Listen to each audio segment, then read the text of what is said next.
Hello everyone, I'm Roshni Biswas, roll number 20 NA30024. So here is my DIY assignment number 3, in which I have tried using the software Proteus and made a humidity and temperature sensor. So first you'll go to open sample, VSM for AVR, then you will select Arduino. Then from here you will select the 22nd one, that is the Arduino DHT22 humidity and temperature sensor. I have written my code already, so I'll just open that one. This is my code. I have changed this line, pin mode 13 output, that is output will come out as in the form of the blinking of an LED, that is the 13th LED. So this line is just for that. Then I have included these lines. If T is less than equal to 15, that is the temperature. If it's less than equal to 15 and if the humidity is less than 25, then the LED will blink, that is the 13th LED will blink, and it will blink at an interval of 1 second. And if the humidity is greater than 60, then the LED will blink again, but it will blink at an interval of 0.5 second.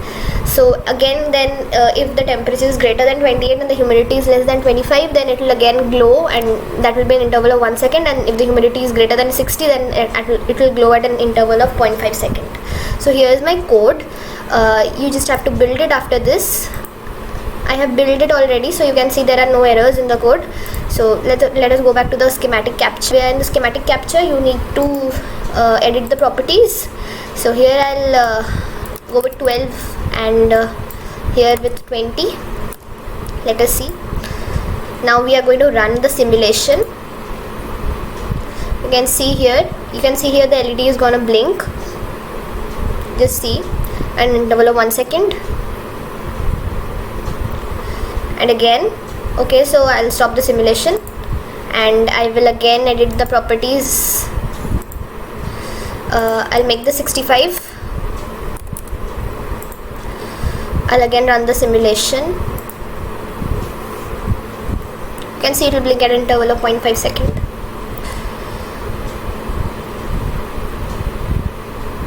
See, it's blinking.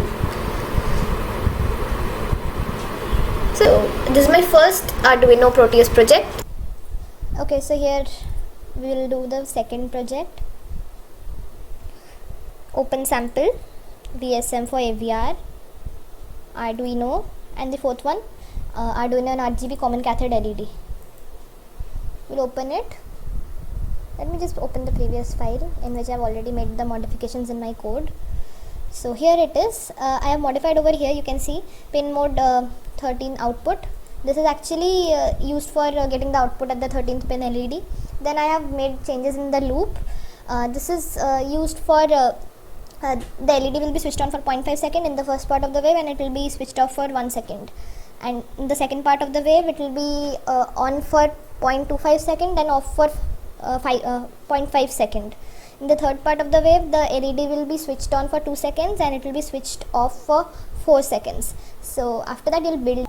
You can see it's compiled successfully. Now I'll go to the schematic capture. I'll connect this terminal to the 13th pin LED. Done. So after this, I'll run the simulation. Here I'll make a few settings. This will be DC. This will be 1. This will be 200. So after this, you can see we are getting the first part of the wave on for 0.5 second and off for 1 second. Then in the second part of the wave, it's 0.25 second and off for 0.5 second. In the third part of the wave, this is actually the second part, on for 0.25 second and off for 0.5 second. Then this is the third part of the wave, it's 0.2 seconds and off for 4 seconds. And then it will again repeat from the beginning. The total time period of the periodic signal will thus be 8.25 seconds. Thank you so much for watching. This is Roshni Biswas.